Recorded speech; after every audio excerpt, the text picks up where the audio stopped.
Let me paint you a picture that might feel a little too familiar. It's the end of the month. You're sitting there, maybe with your phone in your hand, maybe with a cup of coffee going cold next to you, and you're doing that thing, that quiet, slightly sick mental calculation where you're trying to figure out where the money went. Not because anything dramatic happened. No big emergency, no crazy impulse purchase you deeply regret. You just lived. You paid your bills, bought your groceries, went out a couple of times, maybe ordered food twice a week because, honestly, who has the energy to cook on a Tuesday? And somehow, the account is nearly empty again. And the worst part? You make decent money. You know you make decent money. And yet, here you are, doing this calculation, again, wondering if maybe next month will be different. And I think about this kind of moment a lot. Like, probably more than a normal person should. My name is Mike, and I genuinely can't stop thinking about money. Not in a greedy way, but in this almost obsessive fascination with why people who earn good incomes still end up financially stuck. Why the same patterns repeat, and what's actually going on underneath the surface of all our financial decisions. It's become the thing I read about, talk about, and apparently make YouTube videos about. And what I want to share with you today is not a budgeting tip. It's not a cut your coffee lecture. It's something deeper, a shift in how you understand what's actually keeping you stuck. Because I think once you see it clearly, something genuinely changes. Not overnight, but something shifts. And that shift is usually where real progress begins. Let's get into it.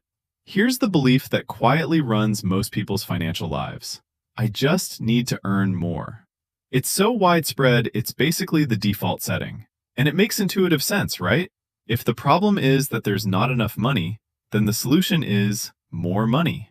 Simple, logical, completely wrong. Here's what actually happens when income goes up for most people. The lifestyle expands. Almost automatically, almost invisibly. The apartment gets a little nicer. The car gets upgraded sooner. The dinners out become a little more frequent, a little more expensive. The subscriptions pile up. Each one individually reasonable, collectively brutal. And within 6 to 12 months, the person earning 30% more is somehow in the exact same financial position as before, just with more stuff around them. Economists call this lifestyle inflation. I call it the treadmill effect. You're running faster, you feel like you're working harder, earning more, doing more, but the finish line keeps moving at exactly the same pace. You never actually get ahead. I remember getting a meaningful pay increase a few years back and genuinely believing that this was the moment things would turn around. And then I looked at my bank account 8 months later and thought, where did all of that go? And the honest answer was everywhere. Nowhere dramatic, just everywhere. Small upgrades, accumulated invisibly. And the really sneaky thing about lifestyle inflation is that it rarely shows up as one big decision. It almost never does. It's not like you sit down and think, okay, I'm going to inflate my lifestyle now. It creeps in as 100 small upgrades that each individually feel completely reasonable. The slightly nicer brand at the grocery store, the gym with the better equipment, the streaming service you added because you wanted to watch one show and just never canceled. Each one, $5 or $10 a month. Together, $300 gone before you even noticed. The fix for this isn't complicated, but it requires doing something most people never do. Deciding in advance what you're going to do with a raise before it arrives. Before your lifestyle can adjust to it. Before your brain can find 17 sensible reasons to spend it. Even if it's just committing to saving 20 or 30% of any income increase automatically, the rest can flow into lifestyle. But that decision has to happen first. Afterward is too late. Afterward, it's already gone. Okay, I want to say something here that personal finance people often dance around because it's a little uncomfortable. Most overspending is not about being careless. It's about being tired. Think about when your worst spending decisions happen. Is it usually when you're rested, clear-headed, calm, and purposeful? Or is it usually at the end of a long week, after a rough day, when your brain is basically running on fumes and your body just wants something to feel good? I know the answer for me. And I suspect I know it for you too. What happens in those moments is that your brain goes looking for relief, and it finds a path it knows works quickly. spending money, a treat, a little something, an upgrade, an order on the app instead of cooking. None of it is dramatic. All of it feels completely justified in the moment. You deserve it. You worked hard. You're tired. You're allowed. And here's the thing. You are allowed. The problem isn't the individual decision. The problem is when this becomes the default coping mechanism for stress, exhaustion, and emotional discomfort. When the loop is feel bad, spend money, feel briefly better, feel bad about spending, feel worse, spend again. That loop, running quietly in the background of your financial life, can undo an entire budget strategy without a single irresponsible purchase ever happening. The reason typical budgeting advice fails to fix this is that it treats spending as a discipline problem. Just have more willpower. Just say no. But willpower is a limited resource, and nobody has it in abundance at 10 p.m. after a 12-hour day. What actually breaks the loop is replacing the reward, not fighting it. Building in genuine rest, real decompression, things that actually recharge you that don't require a transaction. That sounds soft and vague, I know, but it is genuinely more effective, long-term, than any spending tracker you'll ever download. This is the one most people don't expect, and honestly, it's the one that changed how I think about everything. Every person walking around has a story about money, a deep, mostly unconscious set of beliefs about what money means, whether it's available to people like them, what wealthy people are like, whether wanting more is greedy or smart or naive. And this story was written mostly in childhood, through what you saw, what you heard, what was said at the kitchen table, what was not said, the tension that appeared when bills arrived, the pride or shame around financial status in your household.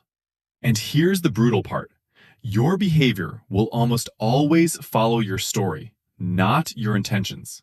You can intend to save every single month, but if your underlying story says money always slips through my hands, and you don't examine that story, your behavior will quietly, consistently find ways to make it true. Not because you're weak, because human beings have a powerful need to stay consistent with their self-concept. It's one of the most documented patterns in all of psychology. Here's a small example of how insidious this is. Someone grows up in a household where money was always described as tight, where spending carefully was a matter of survival, and where people with a lot of money were subtly painted as lucky or different, or maybe even a little suspect. That child grows into an adult who, consciously wants financial security, but who unconsciously flinches away from it, who self-sabotages at critical moments, who spends money the moment they have it, not because they're irresponsible, but because having money doesn't feel like the natural state for someone like them. I'm not asking you to go lie on a therapist's couch right now, though honestly, no judgment if you do. I'm asking you to spend 10 quiet minutes thinking about one question. What did money mean in the house you grew up in? What was the feeling around it? Because whatever that feeling was, it's probably still operating somewhere in your financial life today. And naming it, just naming it, is the beginning of being able to choose differently. And look, this isn't about blaming your upbringing or your parents. Most of them were doing the best they could with what they had and what they knew. But the patterns get passed down regardless of intention. The anxiety gets inherited. The avoidance gets inherited. The belief that wealth is for other kinds of people gets inherited. And until you consciously examine it, it just keeps running in the background, like an old program that nobody ever updated. Awareness doesn't automatically fix it, but it gives you a choice you didn't have before. And having the choice, being able to see the pattern before you repeat it, is genuinely powerful. Let me share something that, when it actually landed for me, felt like someone had finally handed me the right rulebook. Most people, when they think about getting wealthy or reaching financial independence, think about it as an income problem. Earn enough and eventually you'll get there. But there's a concept called savings rate, the percentage of your income that you actually save and invest. And it turns out that this number determines your financial timeline far more dramatically than income ever could. Here's a rough illustration. Someone saving 10% of their income needs, on average, around 40 to 45 years to reach financial independence. Someone saving 20%, around 35 years. Someone saving 40 to 50%, 17 years from the day they start, regardless of the dollar amount involved. Sit with that for a second, because what it means is that a person earning a modest income but saving aggressively will reach financial freedom decades before a person earning significantly more but saving barely anything. Income is not the lever. The gap between what comes in and what goes out, and what you do with that gap, is the lever. Now look, I'm not here to tell you to live on rice and misery so you can retire at 35. That's a legitimate choice some people make, but it's not the only option. The point is simply this. Even moving your savings rate from 5% to 15%, which for most people is genuinely achievable without dramatic sacrifice, cuts years off your financial struggle. Actual years. That's not a motivational poster. That's arithmetic. And here's what makes this even more powerful. The money you save doesn't just sit there waiting. It works.